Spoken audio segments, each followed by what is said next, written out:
Do you all have microphones? Yes. Hello, I have the pleasure to welcome everybody here tonight for an event in our series Plattform, our own discursive events here at Bergen Kunsthall. My name is Axel Wieder, I'm director of the Kunsthall.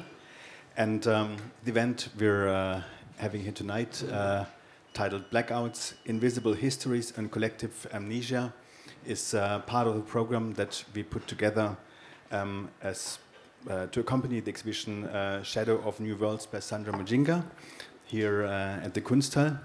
That is on show until 19th of January, after the holidays. And so this whole series has been put together with the artist, with a big impact and input by the artist, which is also an expression of the fact that Sandra's practice is multifaceted and takes place in various arenas and on various platforms and deals with visual culture and its politics on a broader scale. And the event today, or tonight, is crucial since it addresses some of the interests by the artist, such as questions of visibility, invisibility, and representation in a more direct political sense, and engages in a conversation about histories of racism and anti-racism in a conversation here with amazing other guests tonight. It's a question that's also incredibly important for us as an organization, since we also need to question our agency in creating visibility and dealing with the fact that the history of our own organization has been exclusive and is certainly not a neutral one and will never be, but we have to make sure to push it in a good direction. I'm grateful to have great guests with us here tonight that will discuss these questions with us. And I would like to hand over to the moderator of the evening, Samuel Girma, to introduce the panel, but I would like to introduce him. He's a curator. We know each other from Stockholm, where he's active currently as part of the Cinemafrica Film Festival and as editor at Context Press, and he has been part of Kunsthall C. That's how we met. And he's the co-founder of the anti-racist, intersectional and feminist movement and platform Black Queers Sweden.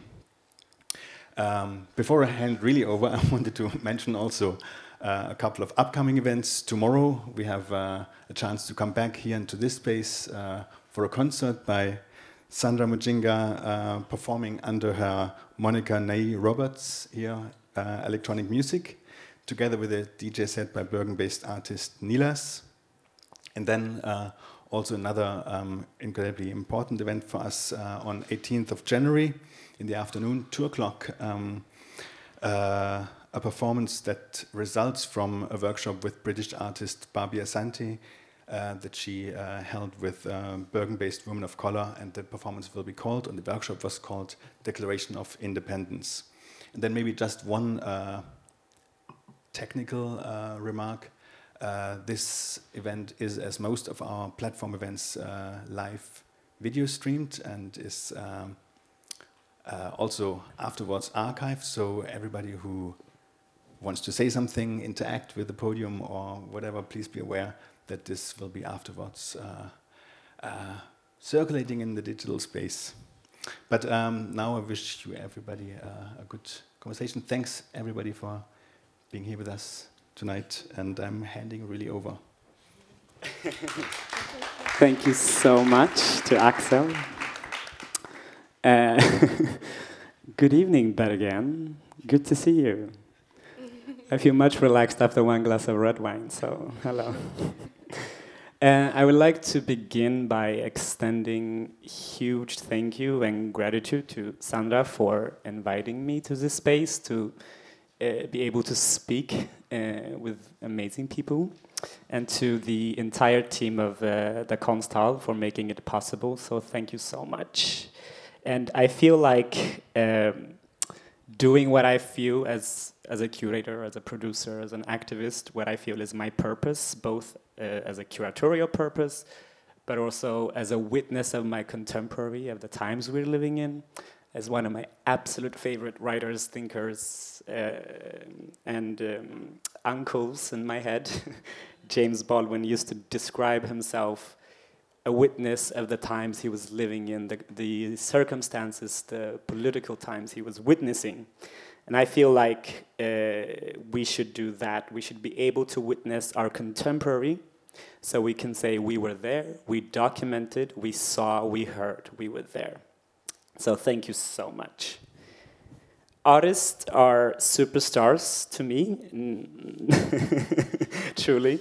Not to elevate them to some sort of elitist status, but because I always know that they capture the contemporary and put it in a context. And I hope that this conversation will be worthy and safe and comfortable to highlight what artists can do. And I am a strong believer in self-presentation. However, people tend to be very modest and say like their name and that's it. So I'm just gonna read out the fantastic presentation that Kunsthall already has made. So here you go. Sandra Mujinga, born in Goma, Democratic Republic of Congo, is a Norwegian artist, musician who lives and works in Oslo and Berlin. And of course, as Axel mentioned, has her exhibition here until January 19th. Hey, hey, hey. Yes, give it up. Jeanette English is a Copenhagen-based artist of Danish and Trinidadian descent whose practice takes shape permanently across photography, video installation, sculpture, and performance. Jeanette's work often make use of self-representation and image manipulation to bring about the decolonial hauntings and disruptions. These manifestations attend to the material and affective afterlives of Denmark's colonial impact in the Caribbean and participation in the transatlantic slave trade, realities that has quite often been forgotten in the Danish context. She also unveiled I Am Queen Mary, which is a public sculpture project in collaboration with Lavon Belle in Copenhagen. I see that sculpture as a physical intervention into printing it into Denmark's memory, but also to celebrate black resistance, I would say. And next to me, I have Christelle Oyiri, who's a DJ, musician, producer, and French critic. And you also go by the DJ name Christelle Mess, which is which I absolutely love. And we will, of course, get into your DJ business very soon. And as the topic, as you could see, blackouts can mean several things, I guess, in this context. Talk about what it means to work with invincible histories, stories, and I am just going to begin by asking Sandra first, but also the question will be extended to all of you. I'm very fascinated with blackouts or amnesia, collective amnesia, forgetting our history or deliberately forgetting our history, a deliberate amnesia that seems to exist in especially black histories, black stories. How would you translate collective amnesia in your artistic practice, Sandra? Just an easy question to begin with. I think when thinking about my practice, also when I work with text and just generally how I talk about my practice, it is ultimately affected by the knowledge that is already existing in the space. Mm-hmm. So it's like, I think the most infuriating with collective amnesia is also kind of always thinking about how much work should I contribute to that. Should I also be in the position of educating themes that not necessarily direct my work? Mm. So in other words, it's like, maybe it's more about how much am I sharing, or is it tied up directly to my practice or not? Yeah. Yeah, just to follow up on that, is it do you feel, I would not to say some sort of, but expectation exists on your artistic practice to highlight this amnesia that exists, this collective amnesia of trauma, atrocities, or just the past, but also the contemporary history?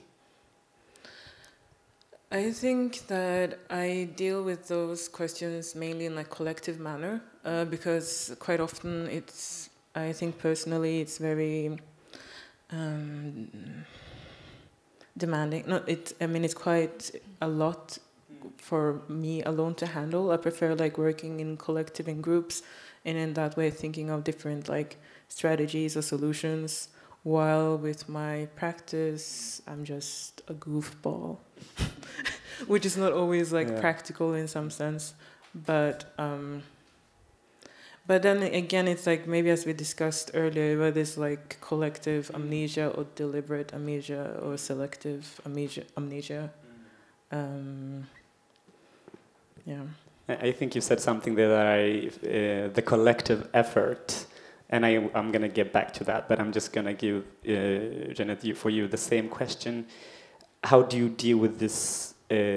When we mean amnesia, I mean amnesia is described as a loss of a memory, a deficit of a memory, but this, especially in the Nordic context of whether it's colonial history, whether it's the contemporary fascism, racism that is deliberately, you know, spring through in our policies and our debates and our discourse, there is a deliberate amnesia that is being done. How do you feel that you deal with that in your artistic practice?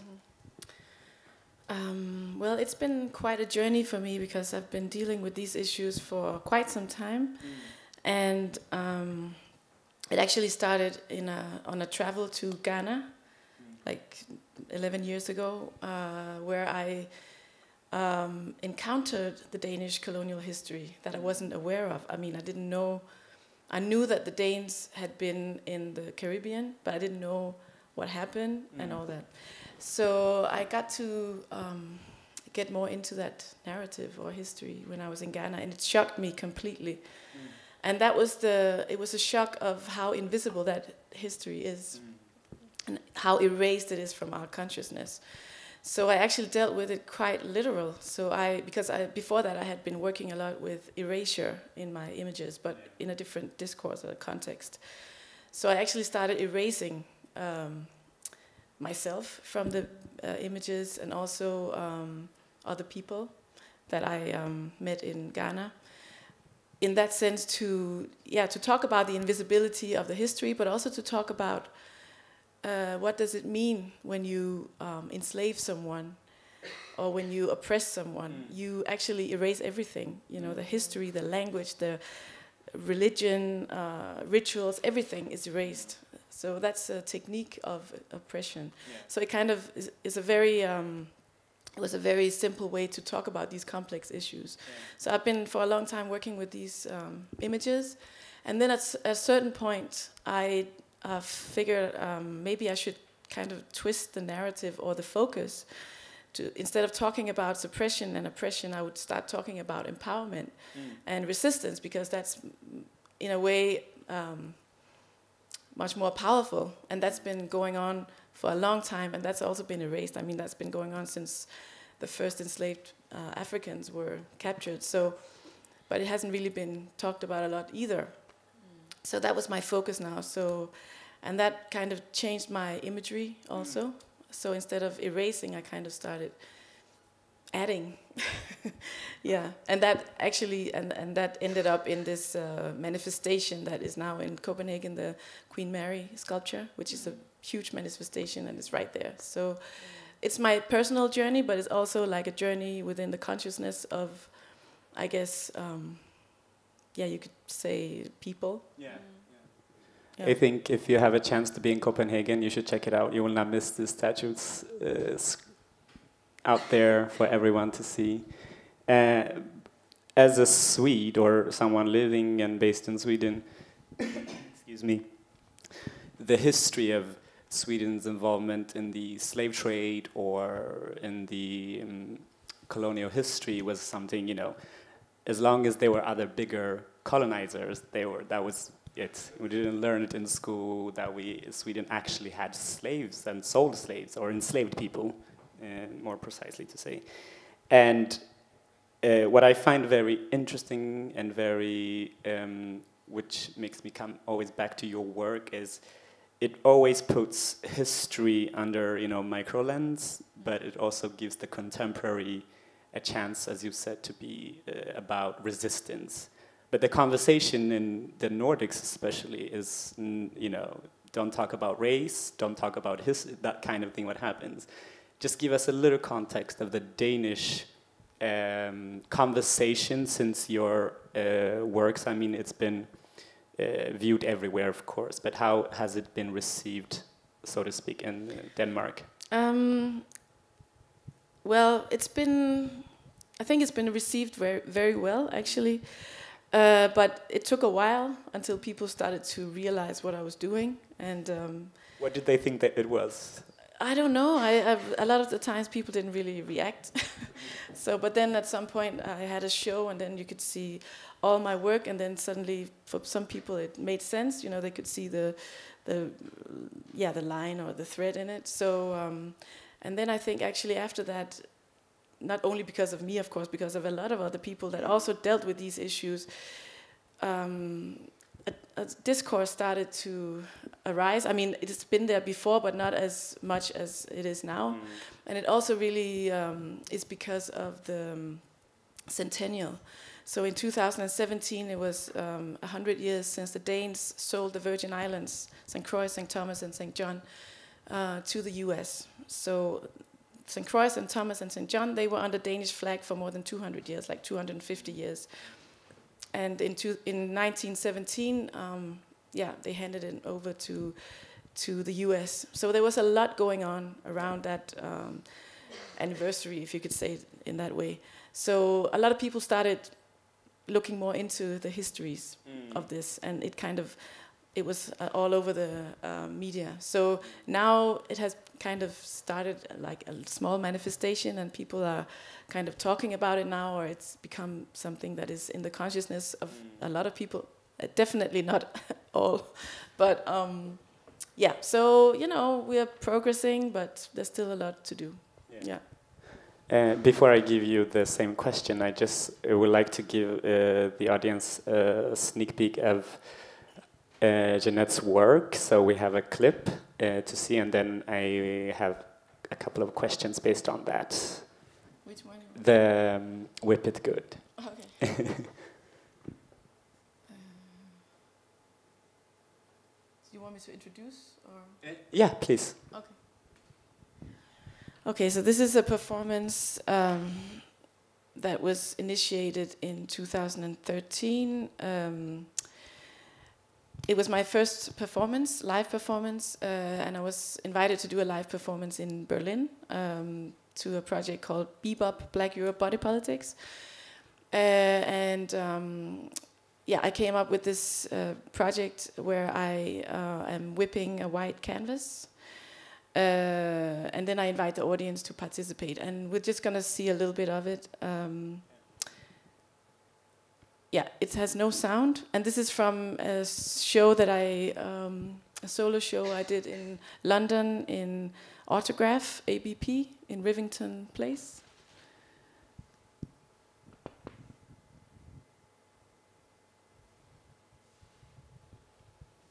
So I lash the canvas with crushed charcoal.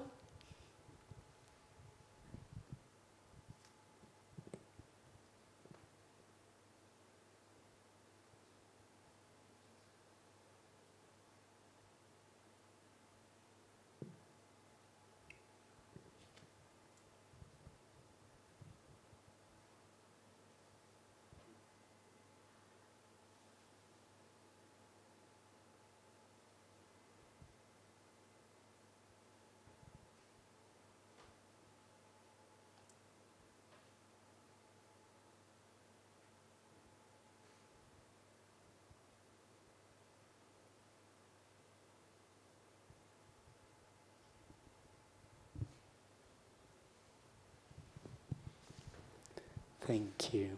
Yeah. So, yeah. I mean, we can just talk. Yeah. No, just the powerfulness of this whipping the white canvas. Of course, as an artist, you have a purpose, and then as an audience, you can interpret it in so many ways. Both the title is very speaking, and I also, in one way, I see it as to cement that this actually happened to people that were enslaved, and that in the context of now in Denmark, that nobody talks about. Because I think in the Nordic context of amnesia, we like to talk about the United States or Britain or a little bit France as the, you know, the evildoers and the bad ones, and we were the good ones, so to speak. Just on this piece, how has it been received in Denmark?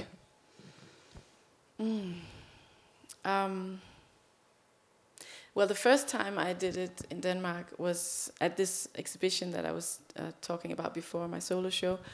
And I actually did not expect anyone to participate because or to engage, because the Danes are normally, they can be quite reserved, which I am myself also. But I was surprised to see how many people who participated. And I was also happy because, of course, I feel that it was also because they wanted to support my work. But it also showed me in a way how disconnected people are from their, I mean, because the majority of the audience were white, so it also showed me how disconnected in a way they were from their colonial past. And that struck me when I, a few months later, came to South Africa and did the same performance in a white-owned gallery. And there was a lot of black people and white people, but none of the white people took the whip. So that was really like, it was like right there in your face. So yeah, so in that sense, I mean, people have different motivations why they want to participate or engage, or why they don't want to, but I think, yeah, one of the main things in this performance is who holds the whip. Yes. It means something. I mean, if it's a black man like this guy, or if it's a white male, because history is linked to us. You can't really, I mean, I've also had an experience in Germany actually where a black woman, she took the whip, she couldn't do it, she was crying and everything, and then her husband, who was white, he came and he wanted to take over, he wanted to do it in solidarity, so he's just like, you know, beating, you know, very hard and everything. And it was just like, he did it in solidarity, but it just came off so awkward, so crazy. So it really, yeah, it just, like, history is very, it's linked to us, no matter what. Very powerful, right? Yeah. Thank you. We're going to come back to another show, the other one later. Yeah, sure. I'm just going to go to Christelle. The conversation around amnesia, as you know, the blackouts, invincible sword, and the Nordic exceptionalism, or the idea of the Nordic exceptionalism, the dialogue, as you've heard here, but also probably as you know. In the French aspect, it's almost the same, but in a different way, because here, invincible is a topic we will discuss more, especially in the Nordic. Like, okay, invincible, is it about numbers? Is it about how many of us live here, etc., etc.? But in the French aspect, I mean, black people are super visible, but very invincible in the conversation of what the history is. Should I elaborate? Hello. France is like the country with the most like numerous, like the most visible and the most important black diaspora before Britain, actually. So yes. So on the number part, you're definitely right. And to me, like Collective Amnesia, it's also the title of my of the installation I did. And for me, it started, I would say in a lighter way, because it's about like music, because music is my main practice.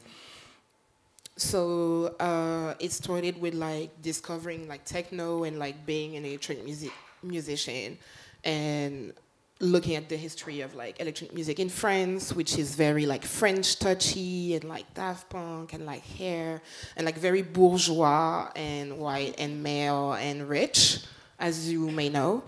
So coming into this field, I was kind of like one of the very like, kind of like one of the only one looking like I look like.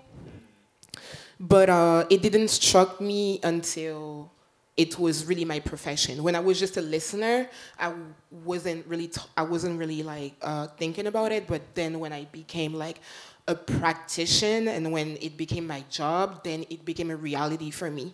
And going into the history of techno and digging in, learning that it's actually black music and that house is actually black music and that actually like Daft Punk went to Chicago and like just took house and filtered it with a phaser, like then I was like, oh, okay, like sounds interesting, you know? So it started like pretty like early, but from like a lighter and like more like pop culture like side of things. And then like when I became like really like a full-blown like musician and like DJ and like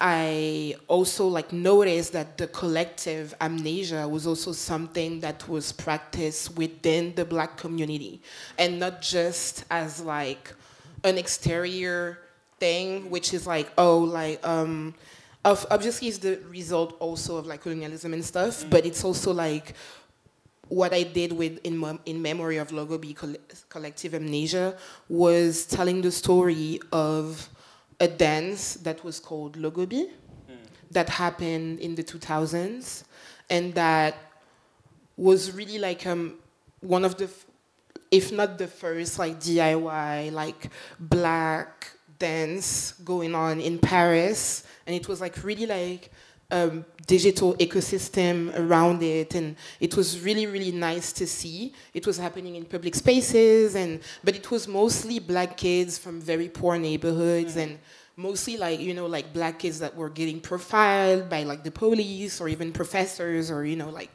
and it lasted for 2 or 3 years, and the dance originally comes from Ivory Coast, which is the country my dad is from, and after it went on for like 2 years, and then like it kind of like disappeared. And my point with that was like I was also a writer, and I wanted to like explore about the origin of the dance and talk about like former dancers, and I got really excited about doing this piece. And it was like maybe like 5 years after the end of the movement, and it was really what struck me into the collective Amnesia is that nobody wanted to talk about the dance, including my own cousins. They were like, oh, we don't want to talk about it because like we were like just acting like blédards. Blédards in France, it's like people that are like like first generation. Are you French? Oh, okay, because like blédard is like kind of like first generation of immigrant that are being stigmatized against. It's like you're acting too African.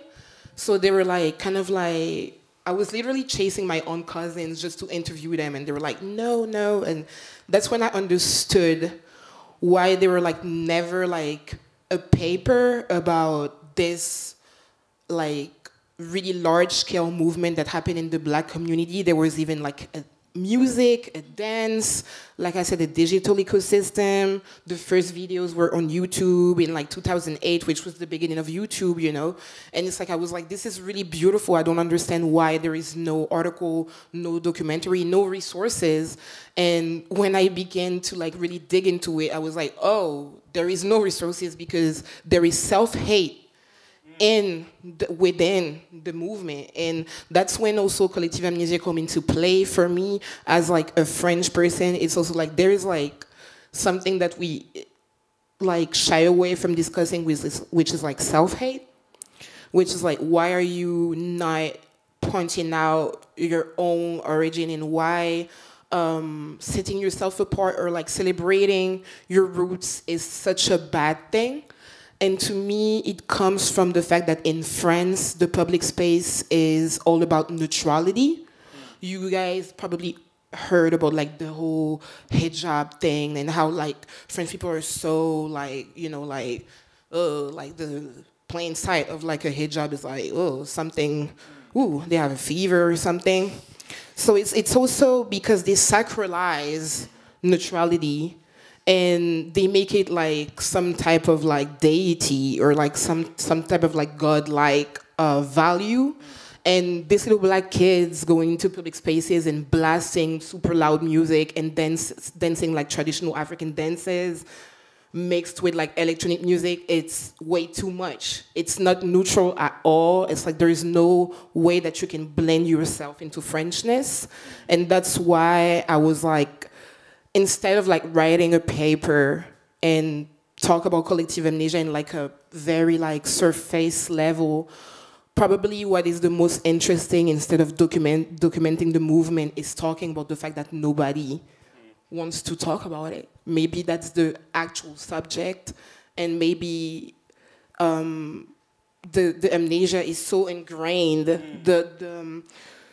internalized. It's so internalized that like people are like wiping their own history themselves, you know, and pretty much that's which is fantastic that you bring us to the contemporary of the, because we can go back as far as erasure is which then results in this amnesia from the history, but also the contemporary of the music. But also there's a deliberate discourse that is in the, which exists here too, but in the French public spaces about what you mentioned about like the hijab, the not to have it in public, but also talking about race. As one of the most, I guess, colonial, that still has colonies across the world, in order to synchronize the masses, I guess. This not talking about race, not talking about especially the black connection and contribution to the French identity, the French black, the music, the arts, the whatever, that it really erases that part. In this, we're gonna watch a little of the collective amnesia in memory of Logobé, which is a multidisciplinary performance that you have done, and then I will just follow up on that. But just to let you comment on this public discourse of not talking about the racial aspects of one's being in a country that is so, as we earlier mentioned, visible black, but you're so invisible in the public discourse. Yeah, it's very odd. It's very strange. I would say for me, like I think people are like, they can talk about like their blackness as long as they refer to themselves as like, oh, I'm from Congolese descent, or as long as they refer to like a country, it's like seen as like something like folklore.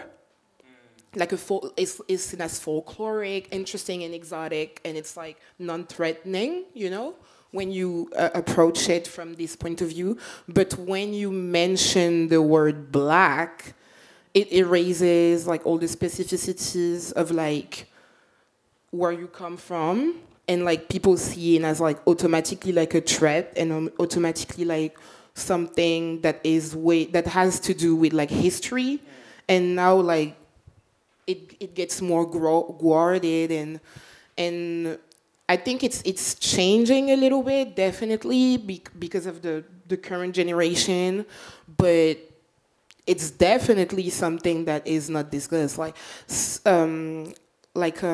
this soccer player, like Lilian Thuram, there was like a big fuss about soccer player being bullied by Italian supporters and being called like all types of racial slurs like on the field, and one of them cried. Like, they obviously are getting really depressed, you know. And the Lilian Thuram like came on like national TV to discuss it, and because he was like doing a documentary about like racism in the soccer world, which was very interesting and enlightening. And basically the journalist like asked him a few questions about this incident, and he was like, yeah, I think that also like Italian have also like a complex of superiority, and I think that a lot of white people have a complex of superiority. And because he said that, for like an entire 10 days, like the France went like, it was just crazy. People were calling him racist, and they actually didn't discuss the incident that soccer player faced. They discussed the fact that he said like that they had a superiority complex because they were treating people different than them, like below them. And it became like, it's like, all of a sudden, like the black people wasn't centered anymore. Yeah. It was like, and that's when and it happened like a month ago, like 2 months ago maybe. Oh. Sorry. And yeah, it's just to explain to you how difficult it is to talk about it. It's like, if you say one word that doesn't fit the referential, thank you. It's really silly. But if you say one word that doesn't fit the referential, you know how French people are. Like, it's like, we love big words and stuff, and they tend to like pinpoint on, you know, you say one stuff, and that's what is gonna stick. Yeah. And then like the entire conversation is dismissed. And that's pretty much like what keeps happening over and over in every types of conversations. You know, so yeah. We should watch your clip, and then we're going to talk more. And I can just say while in conversation, while we're speaking about invincibility or being invincible, the works of these artists here is, to me, in the contemporary, making sure that it is being documented, it is being seen, as you mentioned earlier about this, that why were nobody documenting it, why were nobody collecting data, making research about it. And yeah, let's watch it, and I would just follow up on that.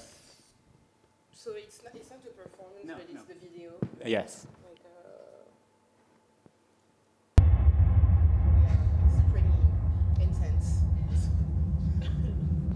Can you all see?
This is the dance I was talking about earlier.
Yeah, thank you, dear. It's beautiful. I actually remember this dance, obviously. Hello. Being a club kid. No, but I feel in this kind of conversations talking about invincibility, I feel the necessity to make sure that we also are, I mean, we've talked about being invincible, but then documenting ourselves and our lives so it is not forgotten, so to speak. Do you feel in your artistic practice, in your DJing as a DJ performance, that you do have, not as a burden, but as a necessary to carry this documentation so that it is not forgotten? Do I have to carry? You mean do I have to carry the burden? Not as a burden, but is it? Do you see it as a purpose, a duty? Yeah. Yes. I think that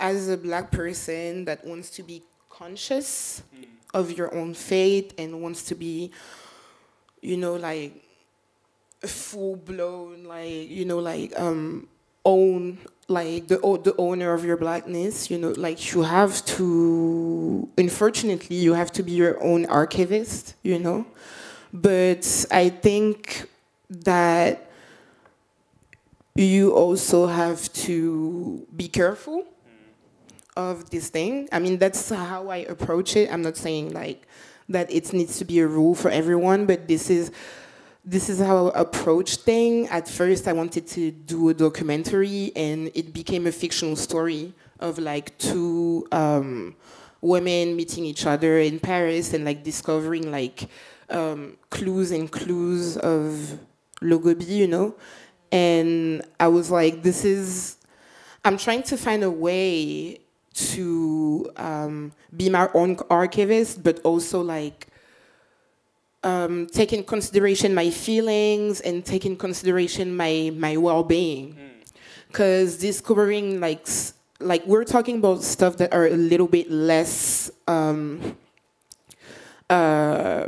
political, because it's political, but it's music, but there's still some scenes from the movie that are very much political. But what I want to say is you also have to put your well-being into perspective, which means that being political doesn't have to be a burden. It doesn't have to be also you don't have to all the art that you create doesn't have to be a staple of the Black experience as a Black artist, I feel it's a lot. We already have a lot to deal with in your daily life. So I'm trying, for me, it's to find a balance. It's the most important thing. I like to keep it like this. Amnesia, my dearest, many things are better left unsaid. That's cute. But Sandra, I want to go back to your exhibition. First, just a short introduction to it, if you can give us, and then I have two questions based on your exhibition that I've observed that deals with, I would say, not just invisibility, but some Afrofuturistic hopefulness that I see. You want an introduction? Just a quick about your. For those who have not been here, when I feel I've been introducing myself. Do it, come on. No Norwegian modesty here, come on. I don't know. I think it would be better for me to just hear your question first. Oh, and then sure. I could. The elements of some of the elements that really struck me were the Afrofuturistic elements of where not necessarily humans are the center of the survival, but in Afrofuturistic world, there's always our past, our traumas that are made beautiful, and we have not just survived, but are in the future, Blacks to the future. Exactly. And just to give a quick backdrop to a short film I recently watched, or we screened at Cinema Africa Film Festival in Stockholm. It's called The Water Will Carry Us Home by a filmmaker and artist called Gabriel Tesfaye. And the film is very short, and it is about the transatlantic slave trade and the people that were deliberately drawn in order for the enslavers to collect insurance, amongst many other reasons. But so the film follows down the souls of these people, and they have developed. They are met by underwater creature that saved them and give them the ability to survive under the water. And I cried like a baby, and I watched it 10 times. But it was just the imagination of this Afrofuturistic point of view of a painful history made it some sort of like, gave me hope, as if, you know. And in your work, I see this Afrofuturistic approach. And I feel like you're drafting a future that is visible. Do you feel that? No pressure. I guess ideally it's just having the opportunity to be visible on your own terms, which is, I mean, it sounds quite normal, but for many it isn't. So it's like, so it's always like maneuvering this thing of like being hyper visible instantly, and then it could be whether your body is being surveillanced, to also you also having this outer reactions to like a white gaze, which you're always like maneuvering through, to also this from that hyper visibility to the next instance being completely invisible. So it's just always existing in these two different states. And I like imagining, you know, in regards to, it's like I'm drawn to Afro-pessimism too. Yeah, I think it's important. But I think it's also important to give like space for that too, to that also to exist. So, and that's why it's also, I guess, sometimes people when they look at my works, they're like, oh, it's kind of dark. And then I'm like, but what is dark? And what is, and also, I like this, I saw this Instagram post with the serpent with feet, which was quite amazing. And they said something like, when they're upset, someone would tell them, I am sending you light. I am sending you light. And they were like, no, but I don't want you to send me light. Light is anti-black.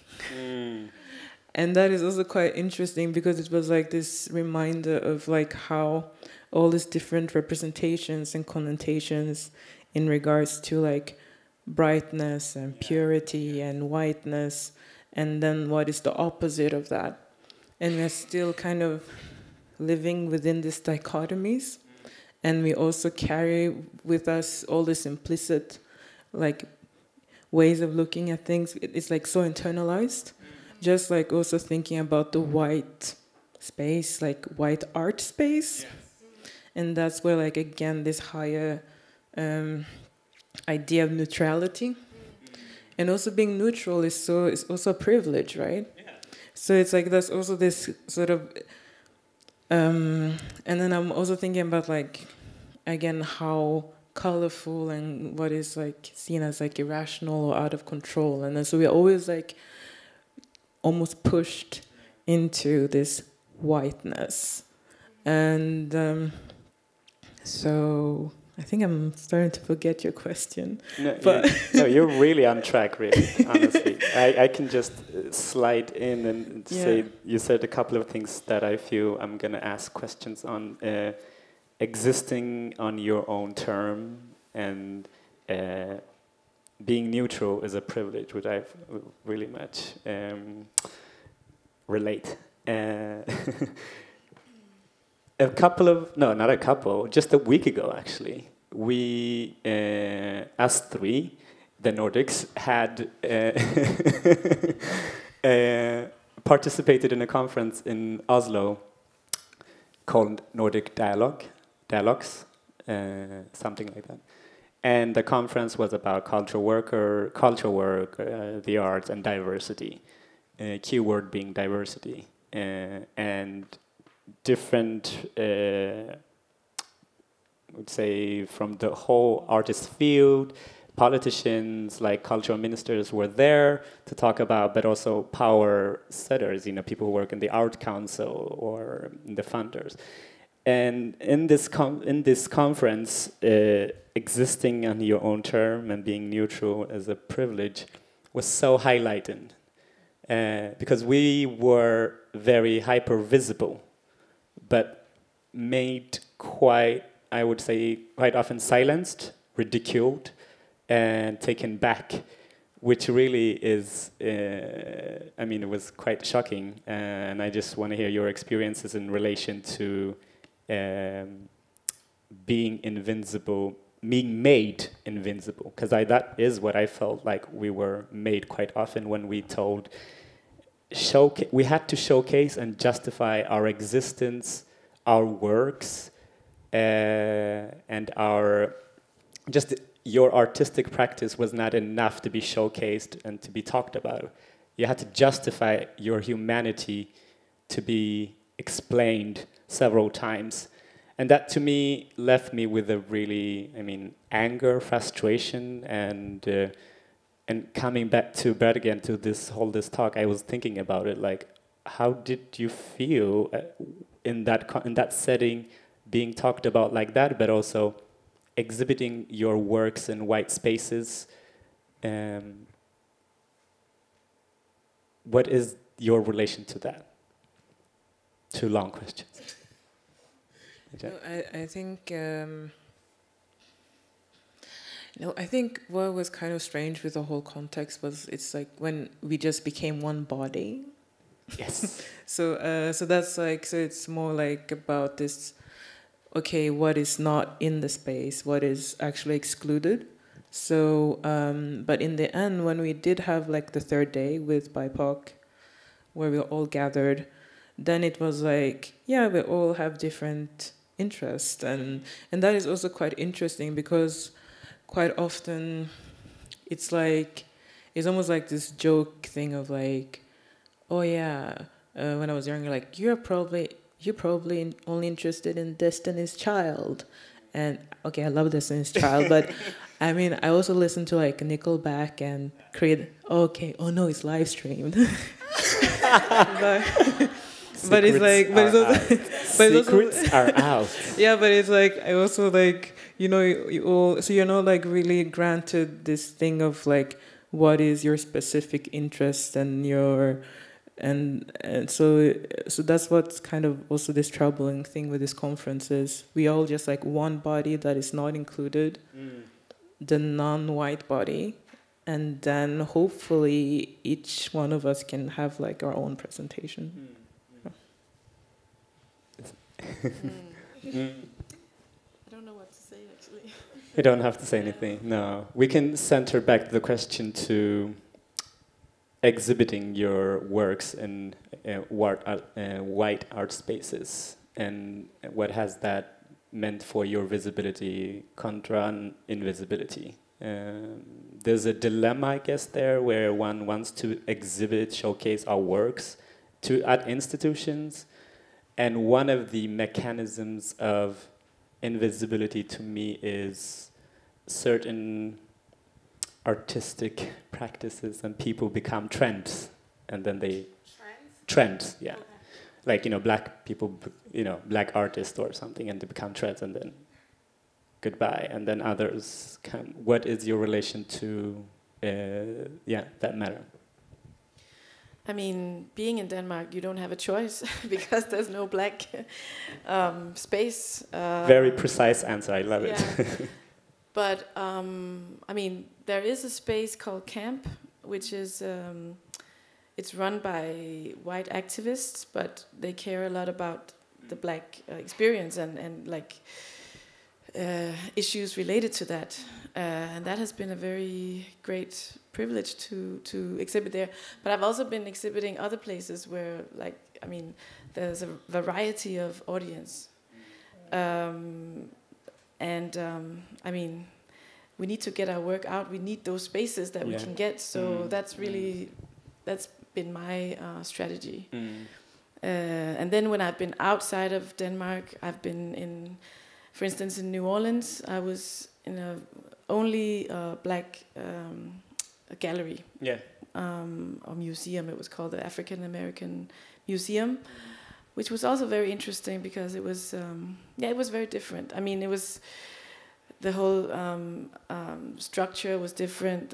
Like the entire space was different, and it was just a very different experience, and it of course also appealed to a different audience. So I don't know. I think about it, but I cannot think about it all the time because I mean I can't be consequent because that's not my condition. You know, it's to be able to afford to be consequent. Christelle. Yeah, I feel like I agree with what you're saying. It's like you also have to take in consideration your own survival. You know, like it's like it sounds selfish, but you know, like you also have to think about like the way you're gonna make money, and like art is money, and money is mostly white people. So yeah, like it's like you do the math, you know. It's like it goes really fast, and you know, as far as I'm concerned, I'm kind of like. I won't say I'm over this white spaces debate, but it's more that like also like we have to understand that like people of color have been like in Europe for like they've been in Europe for really long, especially in Portugal and stuff like but we allegedly been there for like 60 years or so. Like it's fine, you know, like if we're comparing ourselves with like Americans that been in like the Western world for like 400 years, it's like, okay, you have a space, like, it's good, like, it's that, you should have one, because you've been here for a long time, you know? But one of the experience that really, really, like, blew my mind, one black space that blew my mind, like, recently, it's like I went to Los Angeles, like... Underground Museum? Yeah, wow. I'm actually, like... I'm actually going in Los Angeles next week to do like a block party, DJing their block party. Wow. And it's like, I went there and it's like I don't know like how to explain, that was the most joyful experience I ever had in my entire life. Like, I mean, top 10 easily. Because it's like a museum owned by like an unapologetic and threatening black man. Like, when I say threatening, it's not in a bad way. It's like he looks mean, but he's really not, you know, which I really like, you know. And he's super talented. He's an artist called Khalil Joseph. But he was also at Venice. Yes, definitely. He was at the Venice Biennale. And I was, like, pitching this... I was pitching, like, an idea for, like, a movie that has been done by like Kenzo. It was around like club culture, and he was also doing like a video for this brand. So I met him, and he basically took us to his museum, and we got to hang out with him and stuff. And it was so unapologetically black. Like the entire staff is black. Like the entire Black Hollywood was there. It was like just like some kind of fantasy world. Like. Am I going to stumble into Denzel Washington at some point? I don't know. But it was literally like that, you know. Viola Davis was there. Like, it was just so intense for a little French person like me, you know. But it's like these spaces do exist. It's like it's free. They also like do a lot of like community work to take the arts in, showcase like the art world, and to like Crenshaw and like Campton and like all the less fortunate that live like, you know, like in destitute like neighborhoods, and really like they're really doing, some spaces are really doing the work, and he's really like, he doesn't play, like I really like what he's doing. Yeah, it's a great space. I also loved it a lot. I love it a lot. But it's also connected to one of the bigger institutions. It's so it has a big institution behind it. Yeah, a white institution. Of course, but what I appreciate, you always have to have like, in the art world, you always have people financing your stuff. Yes. Whether it's the government and you don't really work with the government, or whether it's like a private corporation that you don't really work with either. But it's mostly people that you don't really like that finance your stuff, if we gotta be honest, you know, like, and like, no, but it's like, if you really want to like dig in, it's like, sometimes art money is blood money, you know? And it's like, honestly, like it's okay, you know, the mocha is okay. What I like is that they could have been, and if it was happening in France, or I'm sure like in Denmark, they would play, they wouldn't be as radical as they are, because it's like you really step in this place and there is no space for like other things that the Black experience. It's like you here and you're here, honey. It's like, even as a Black person, I was like, whoa. And they have a beautiful garden as well. Exactly. It's amazing. Like all where you things can we actually need. Great gardens to be healed in. But it's like they could have played, like they had the possibility, you know, I don't know if you know what I mean, that to be like less, to like round the angles and to be like less radical that they are. And I feel they're like unapologetic. You touched something there in the questions that I want to like come into about spaces and especially curatorial responsibilities and accountability for our stories to be told. Although, as Jeanette said, and as you're exhibiting your works across Europe, which is amazing, what do you see is the accountability that we should hold institutions to, that our stories are not just you know, selective as these, you know, like this amnesia that, you know, pops up and then it's trendy, but it's as we spoke earlier about the history of Denmark is as entangled as the history of slavery it is, but you know that is not, of course, in any way showcased in the history lessons or in the artistic practices, but just the curatorial and the institutional accountability-ness. Anyone can start. I don't know, like on a curatorial point of view, I don't really know. I have like, but there's like an initiative that happened recently that kind of like gave me hope for the future. It's called Pain. Pain. Yeah.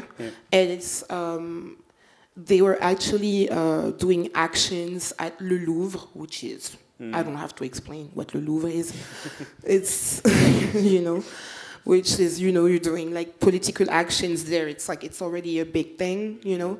And they were like fighting against the fact that one of the aisles of the Louvre is called after the Sackler family's name.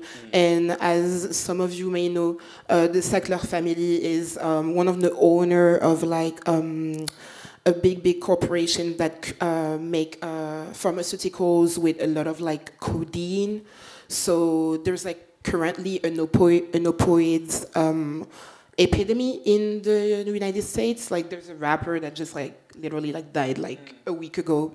It's that bad, you know, like because like there's like a high dependency on like oxycodone, and like this family is like kind of like responsible for that. And so this collective called Pain has been led by Nan Golding, the British photographer, and they basically rush into the Louvre and like do like big actions, and they do it also at Serpentines, and they did it everywhere. Obviously they have the luxury of being like white wealthy and blah blah blah, but I'm just saying that like also it gave me a lot of hope for actual like big scale actions going on in the art world. It was like, it gave me hope, because that's why I said like art money, sometimes it's blood money. That's, you have to understand that like you have a really great museum, you have a really great gallery, but these things doesn't happen just magically. It's money laundering sometimes, you know? So it's like, I thought that saying that was, I thought that it was things that were like really like silenced and never talked about in the art world, and it gave me hope to see somebody that as well known as Nan Golding to be like, to put her fist, you know, like down and be like, okay, like let's stop that right now, you know, like. And I think that we're gonna see more and more actions like that. She kind of like started something that hopefully will become like a thing. Yeah, well, my answer to that would be, well, one of the answers would be to hire people in permanent positions, Yes. like on Shout the out. top Yes. level, not on the low level, but on the Yes. top level. Which, yeah, that's the only way, because I mean, there's a lot of museums in Europe, I guess, or other places also, that would hire in people for like only a period of time to consult or whatever. Yes. So they did something, but then, you know, you're out of the way again. But, you know, people should really consider hiring people on the top positions. And but that's also, I mean, that also comes into play with power, because Indeed. somebody has to give up their position to give it to another one. But that's I think that's one of the reasons, or one of the ways to solve these things, or to go forward. It cannot even be stated like it can be said a million times. Really, it's the essence comes down to one of the curatorial practices. I'm actually going to read quite just before I give you the mic, Sandra, from a book by Maura Relli. I don't know if you heard of it. It's Curatorial Activism, it's called, and Towards an Ethics of Curating. And I mean, the hiring practice, the hiring being one of the most central parts, it's because at the end of the day, one of the main aspects of curating, I mean, curating is literally facilitating, making possible, opening up the stories, connecting, knowing the stories and what you find the institution should exhibit, give chance to, etc. But there was, in 2014, the Whitney Biennial had a very criticized, oh yes, honey,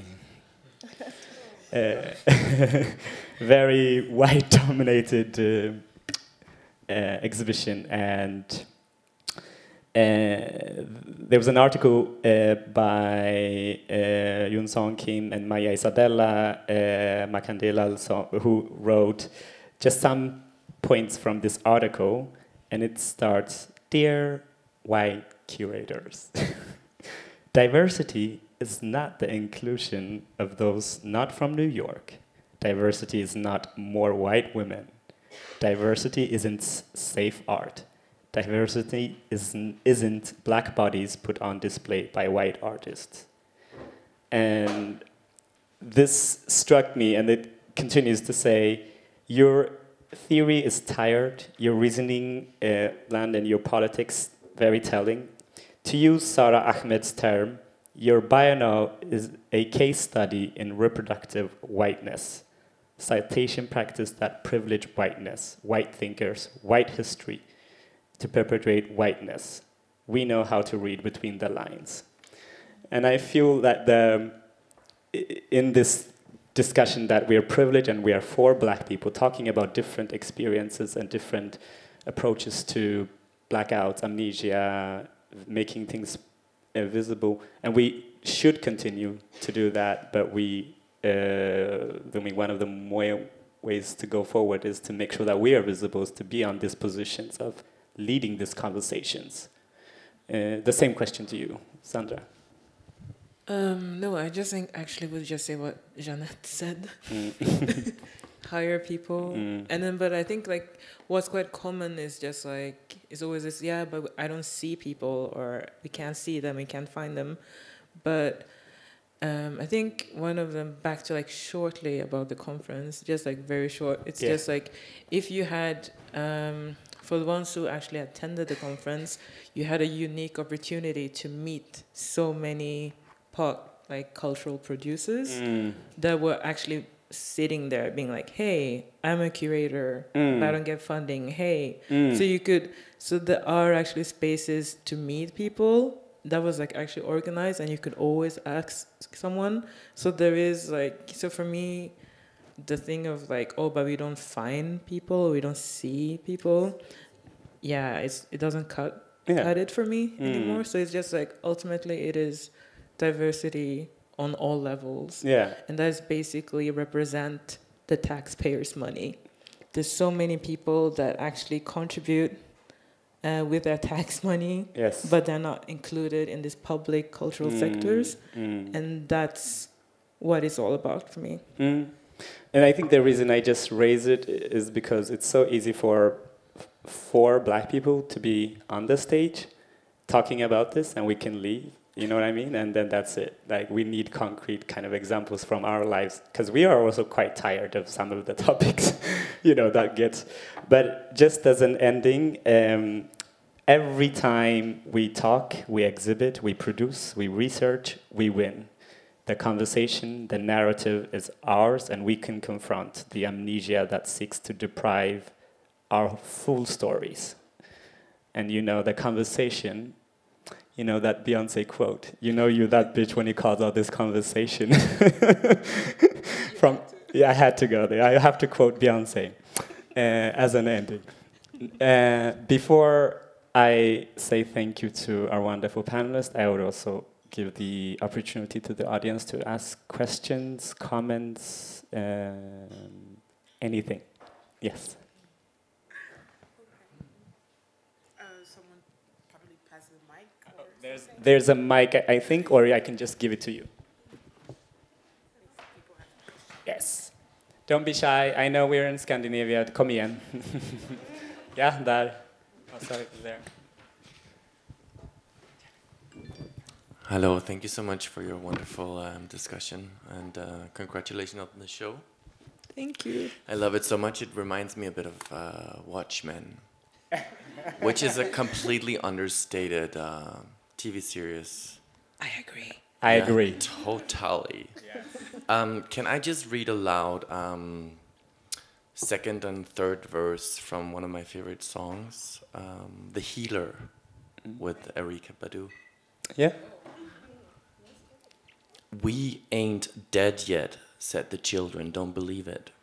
We just made ourselves invisible. Underwater stovetop, blue flame scientists, come out with your scales up, get baptized in the ocean of the hungry. Told you, we ain't dead yet, we've been living through your internet. You don't have to believe everything you think, we've been programmed. Wake up, we miss you. They call you Indigo, we call you Africa. Go get baptized in the ocean of the people. Say reboot, refresh, restart. Fresh page, new start, new key. Thank you. Thank you. Beautiful reading. Yes. Also such a great compliment about the Watchmen, really. Yes, shout out. Anyone else? Anything you want to know?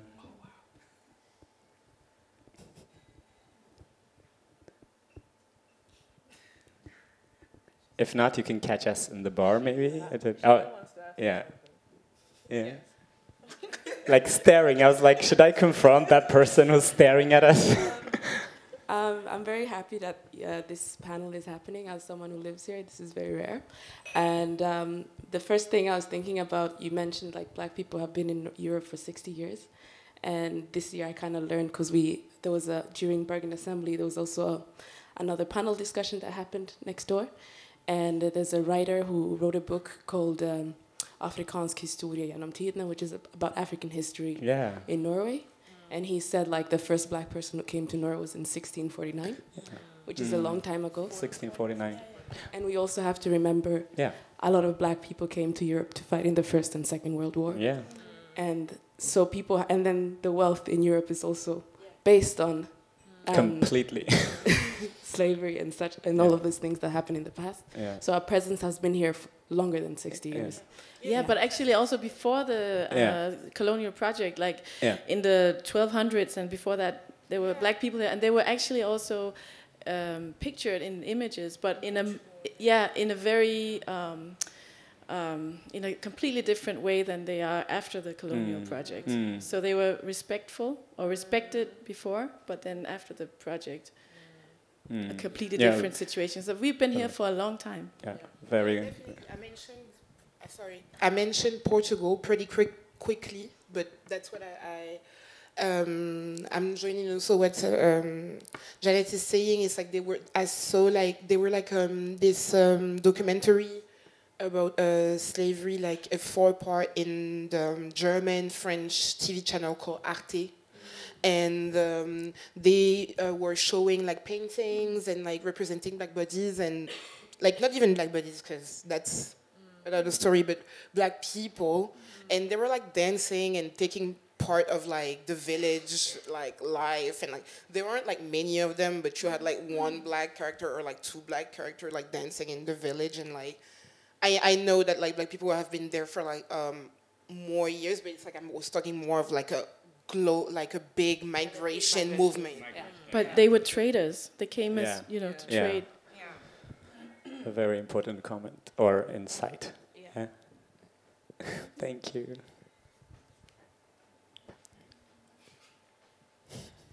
It's not really a question. I just want to follow up with the colonization period in Norway, because this really pisses me off, because Norway always hides their colonization within the Danish one, which is the most bullshit argument ever. We weren't a part of the slave trade because we were colonized ourselves, so how could we have been? And it's just very infuriating. Very. And I just needed to say that, I guess. It is.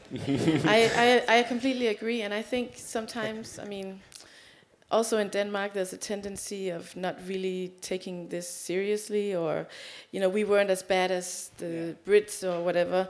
But I actually see this as a European project. I don't see it as a nation project. This is a huge project that was invented by the European nations, and they still live off of that, and they still have these structures they were established at that point. So it's not really, of course they vary from nation to nation, but you know, on a bigger scale, it's like a common. It's a white people problem. Yeah, we agree, and it really goes back to also to this. Amnesia is also like not trying. Nobody wants to be accountable for anything, because if you admit something that you're a part of, then you have to. Yes, you know, and it requires, as one of my favorite, I don't know where this quote or saying comes from, but I'm sure somebody knows, please help. But it says that white people should be very happy that black people are only seeking equality and not truly justice. Because if justice is a legal term, you know, justice would mean having trials or reparations in many ways. Me too. No, it's reparations in like World War II, and it's like I feel like at this point people think that it's happened like so long ago, but it's like we've been damaged. Like I keep talking about money, so I don't know how it's gonna look like on Vimeo, but I think it's important because.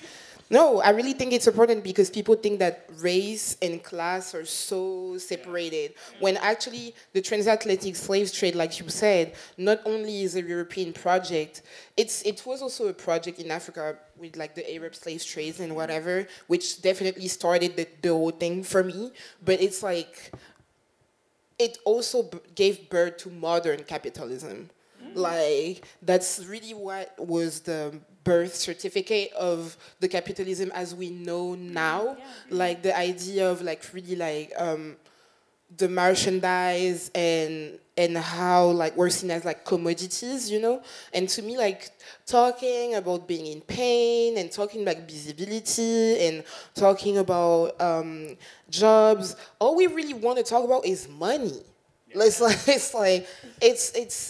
also about respect as a human being, but it's also about getting what you deserve. And it's like being like a worker for 400 years and not getting paid is just not cute.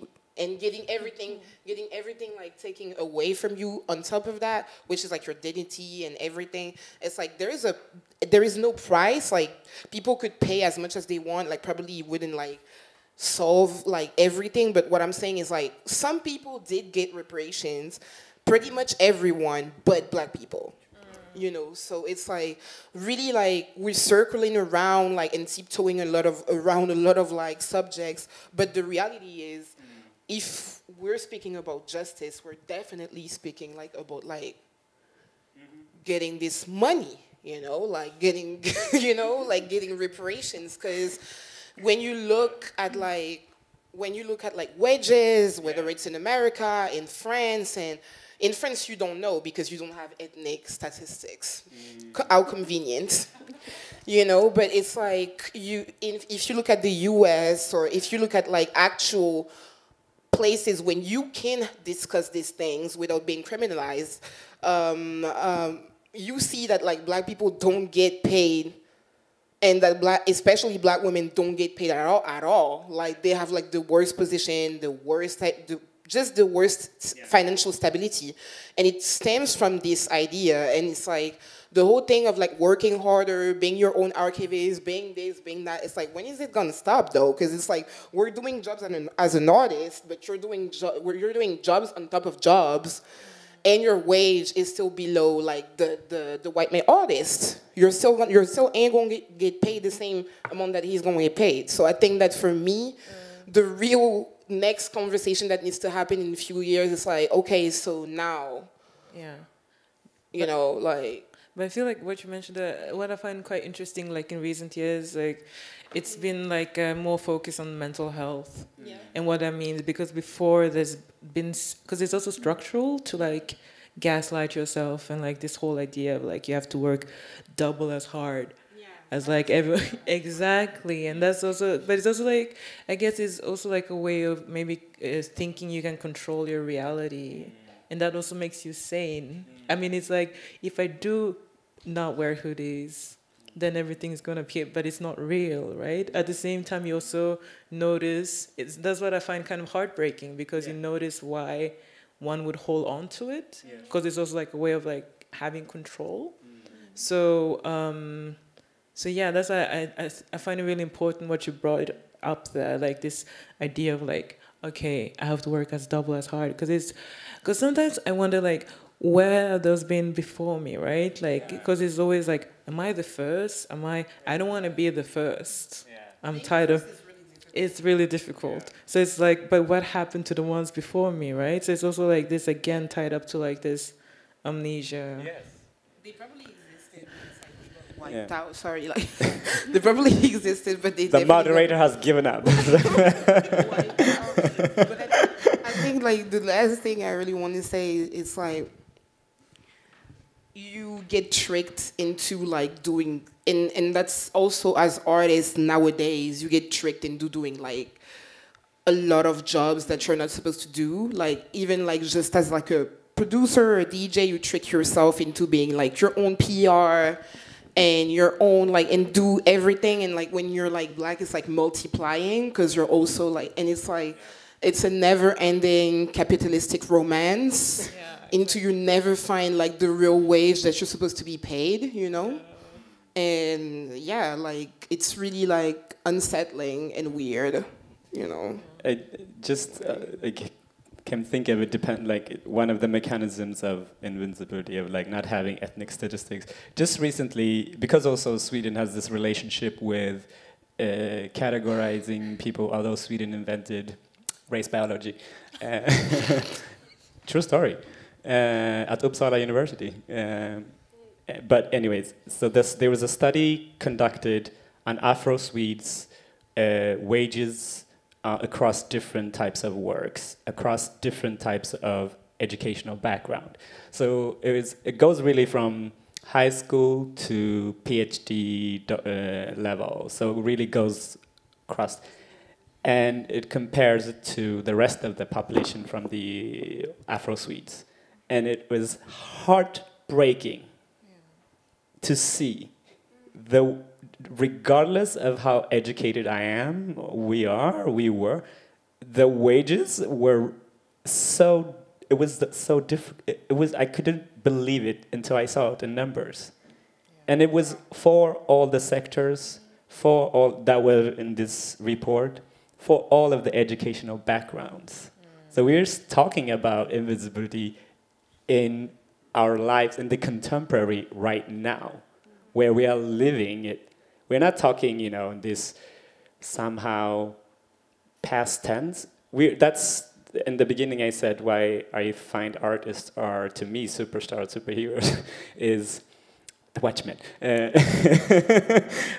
Because I get to be around them and they put things in context and for me, and I can interpret it, and I guess for you and for many of us as well. But it is truly what we are living it in the wages. And I don't know if there are similar studies in Denmark or Norway or in France, and I hope they do. No. Sorry, but anybody wanted to say something? We're just having a chatty. Yeah.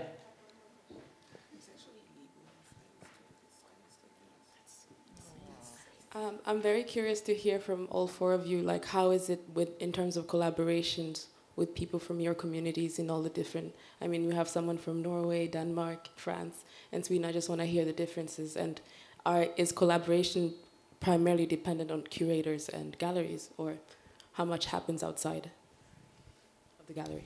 What do you mean collaborations? Collaborations as if maybe... With BIPOC people in Denmark, or like for us? Or? Yeah, just like in your, for example, I spoke to Sandra and you mentioned that after the conference that many of multicultural artists were gathering and discussing about how to work together or what they can do together. So just those kind of things in your own countries. I mean, sorry. I mean, this is an example, like, like bringing in people. But I mean, for me, it's also, I guess, maybe feeling a bit isolated sometimes. I literally just like stalk people, and just grab. I was just like, Samuel, and just no, but it's just like. Because I think a lot about like this. There are few representations of like just a group of black people together. Often that's threatening. Like that's like presented as this. I think a lot about like my brother, like the way he goes out to like partying with his friends, and he talks about the difference when he's like partying with his white friends, and then when he goes up with his black friends.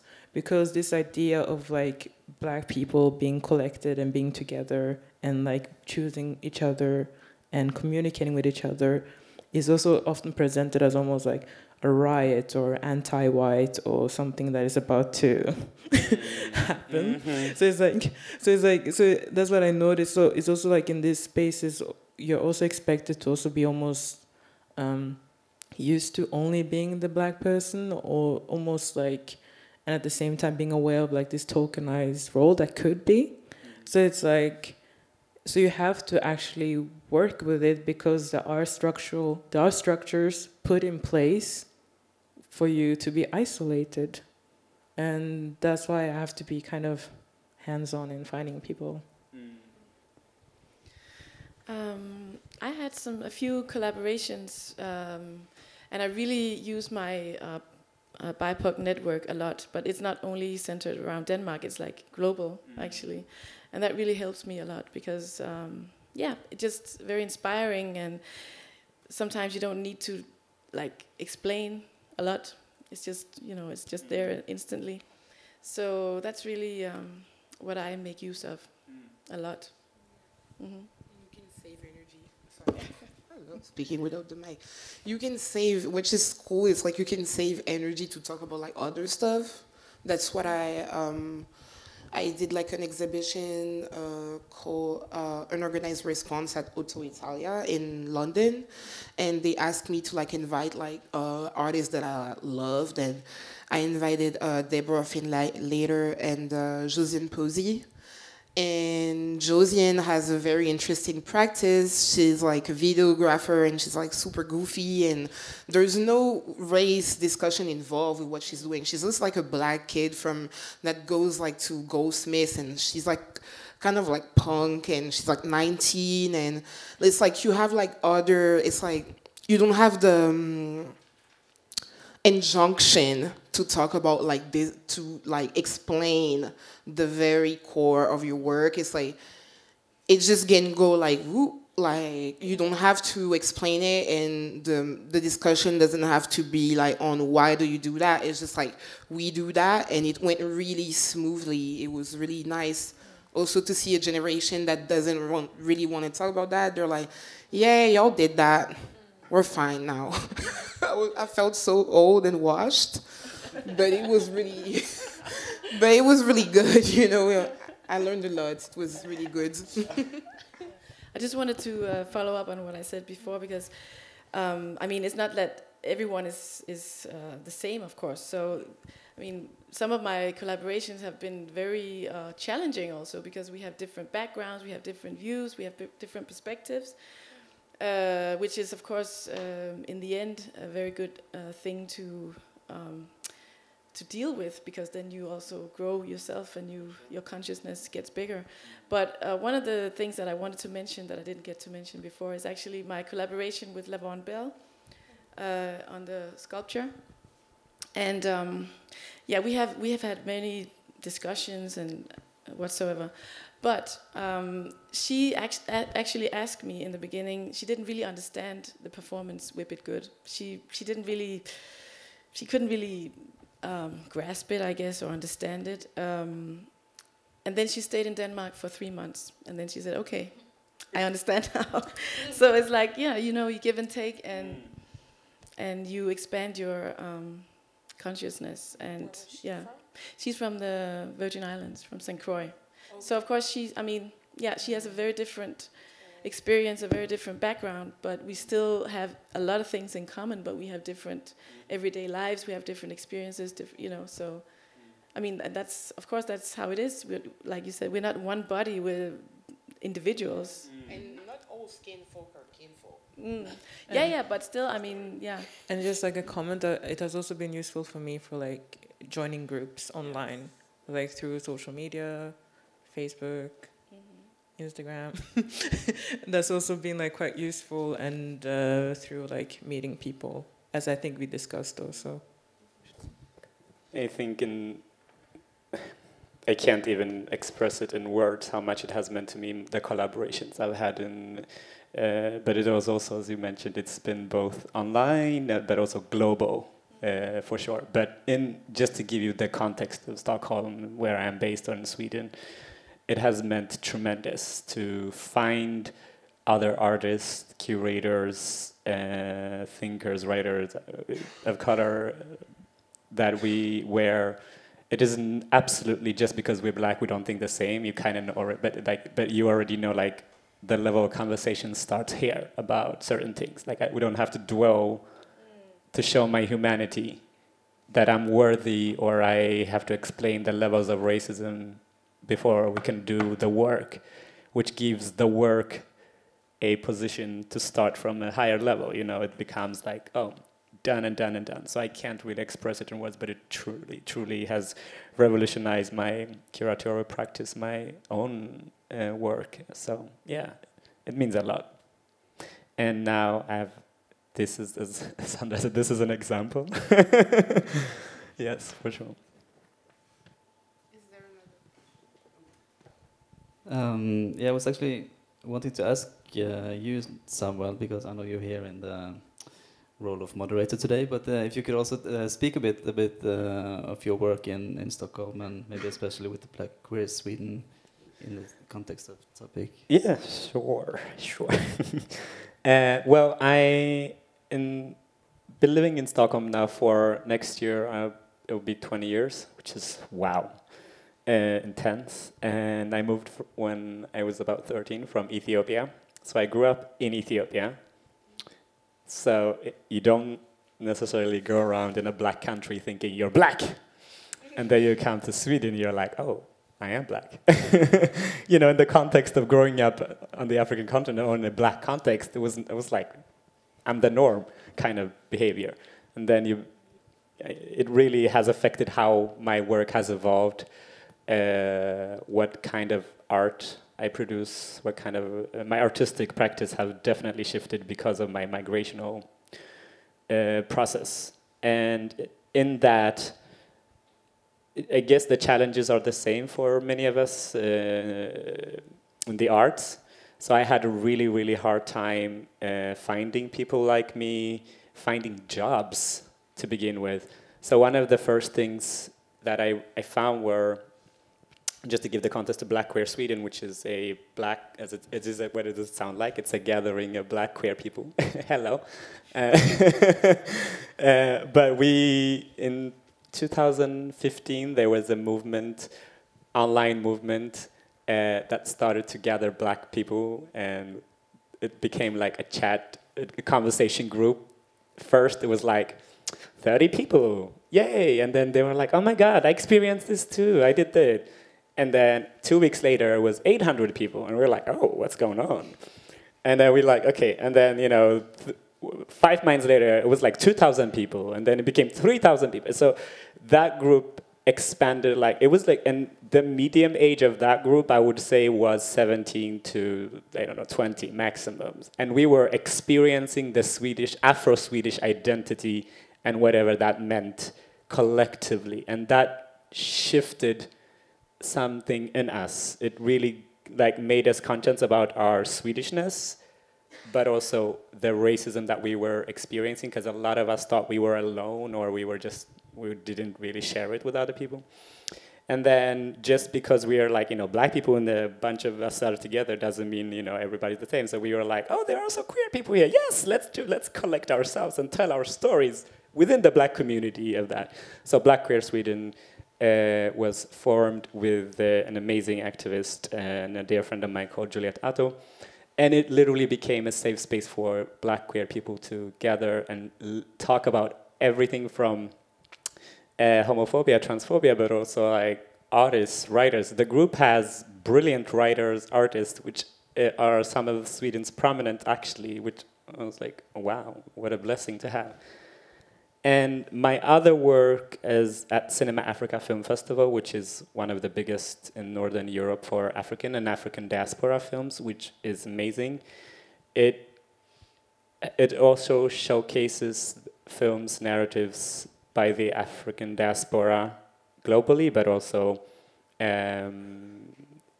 Afro-Swedish filmmakers, Afro-Norwegian filmmakers, to screen the stories that they would otherwise not be able to screen somewhere. I don't know if I'm answering the question properly. Was it okay? Yeah. So that's pretty much where I am in Stockholm. And next year I'll be living 20 years, as I said. So welcome to the 20th party I'm going to organize to Surviving Sweden. I'm not kidding, you better come.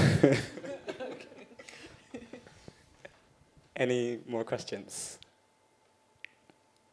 When people get warm, that's when the questions come out, right? Yeah, yeah. Okay, perfect. It's not really a question, it's just a comment. I wanted to say thank you to each of you for being here for this panel discussion today. I recently just returned to Bergen, so this is amazing to be able to witness something of this magnitude in a place such as this, because I participated in this workshop with Barbie Asante, and it was literally the first time I saw more than 5 black people since I've been here. And this is something that is confirming for me, living in a city like this, that it's possible that there are people, like the people in this audience, who really have an honest interest in understanding outside of themselves, but also that the space, I know you guys talk about the space a lot, but that the space is actually available and in some way being accountable, because you 4 have voices here today from very unique backgrounds in the intersection. Maybe that you all identify as black, but that your diverse talents is something that I'm interested in all 4 of your works, from just coming to this talk. So I appreciate you coming, even if it's collecting your frustrations or either constructive critiques about how your work is presented in the Scandinavian footprint. So, thanks. Oh my God, thank you.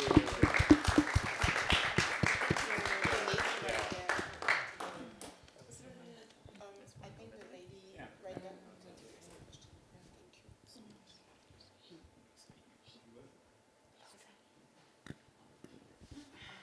Thank you. You just said what I wanted to say, which was kind of about this living body, I was just interested in. I guess it's an open question to all of you, but I've noticed, Sandra, that you've curated a lot of nightlife events, and I was wondering how. I don't really know how to phrase it, but how a body can be political in the nighttime, especially in Scandinavia when we're in a country where nightlife closes super early compared to France, where you can go out clubbing until 6 in the morning, and here you have to go home at 2. And I was just, yeah, I wanted to say thank you, first of all, for curating all of these nightlife things, because I believe we, personally, that our bodies can be political in the nighttime, if not so more than daytime. And yeah, I was just wondering if you could talk a bit about this importance of having this day versus night and, yeah, all of this. No, I can just say a little bit about it. I feel also Christelle can say quite a lot about it. No. Yeah, it's quite interesting. I feel like now, more recently, there's more like a critical approach in discussing like what it means, like that a nightclub is also a safe space for many places, for many people. That there are actually many people. I think it's like a reminder where you think of like, okay, there's so many that are not in this space right now. In this like, so you shouldn't take any of that for granted. And I feel like when you do organize events at night, or then it's just like, yeah, it's definitely a reminder of that. And always, and it also gives this more like practical, like almost, like you can even have that question again and again, actually, like wherever you go, and think about who is not in the room, like who is not in the space. So I'm very happy that there are like artists such as, I think Juliana Huxtable has been really great at talking about this, and where it's like, okay, actually there are many people that are not included to begin with, and the club is the space where we all meet. And I'm so sorry it closes at 2. It should start at 2. You should start earlier. It's gonna be when it's dark. It's getting darker earlier these days. Yeah. But I would like, yeah, I would love to hear Christelle also talk about it. No, I don't have much to say about like curating events, because I don't curate events that much. I wish I did, but like touring takes a lot of time from me. But I did some events, and it was like definitely challenging, to say the least. But also, like in France, like stuff starts at 2. I mean, it kind of like starts at midnight, but people don't get into the venue until like 1, you know? So big time is at 2, so I felt like completely like bamboozled by like the closes at 2 thing that you guys have here, but I'm not gonna judge. But it's just... But you're judging, right? But I'm judging. But it's just like... Sorry, I feel like there's been a lot of activism recently in like nightlife with like this woman, and like which is like mostly like based in like Brooklyn, and like they also like I think like a year and a half ago they protested against like a very old law from the state of New York that was called like the cabaret law or something, that was like forcing some spaces to close super early and like criminalizing raves. And they managed to like completely like how do you say that, just yeah, they managed to just like suppress this law, I guess. Sorry for my bad English. And no, there's been some activism. You mentioned the Jeannette table. There's also Make Techno Black Again. The name is kind of corny, but like, but at this, because it's like a play on like the Trump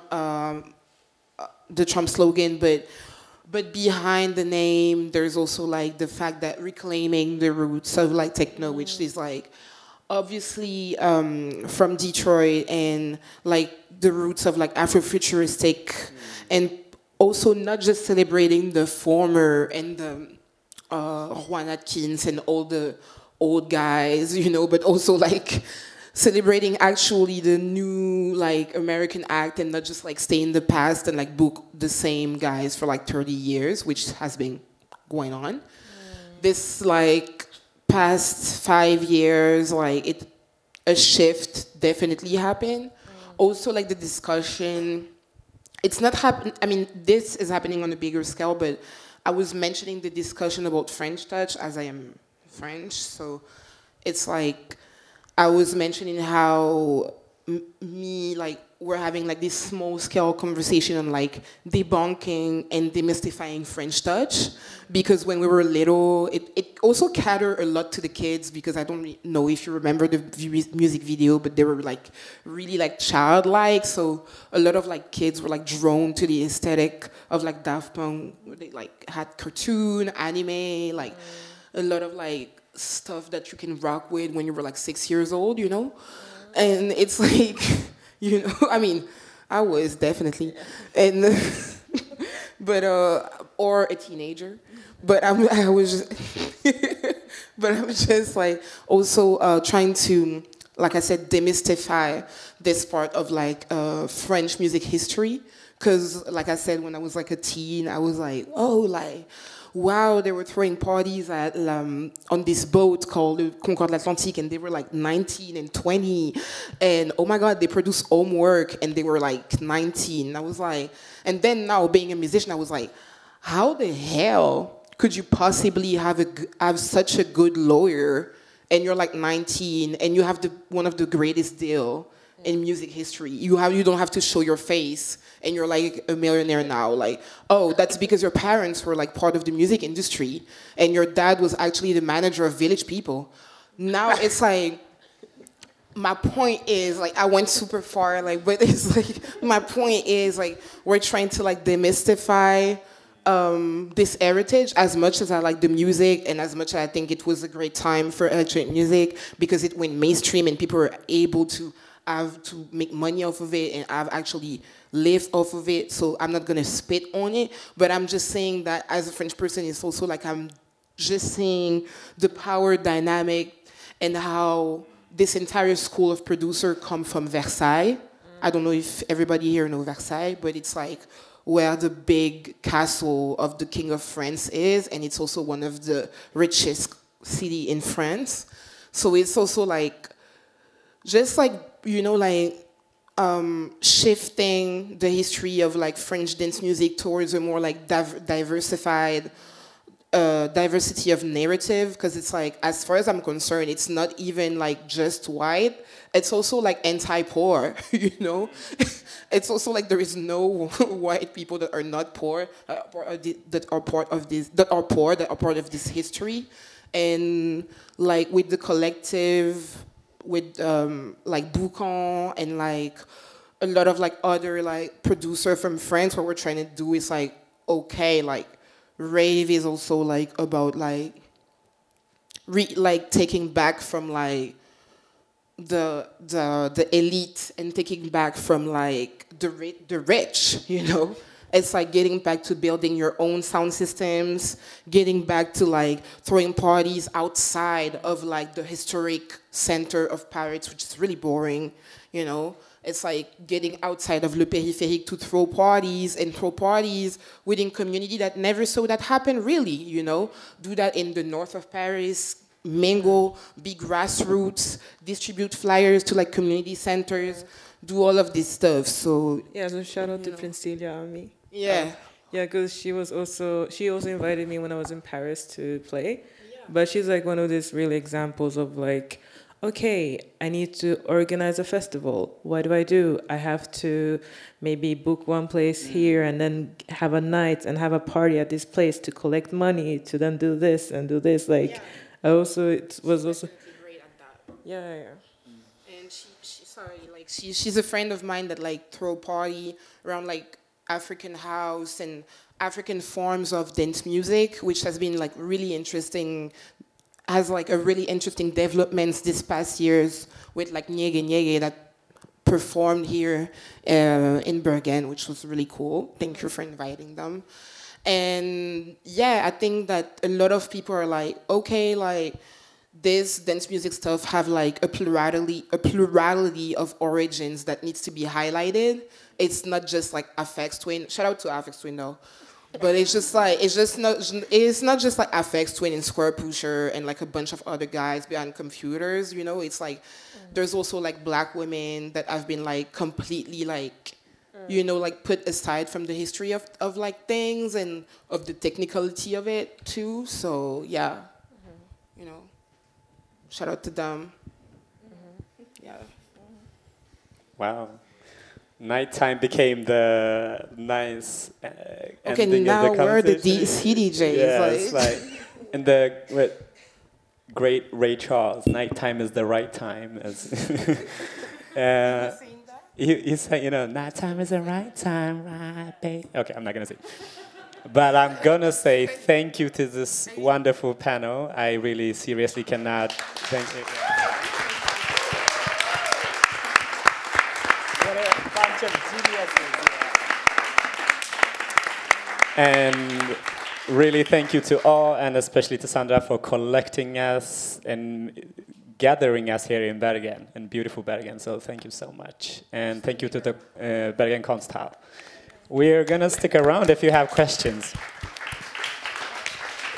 Thanks to you. Is the bar still open? Bar still open for a bit.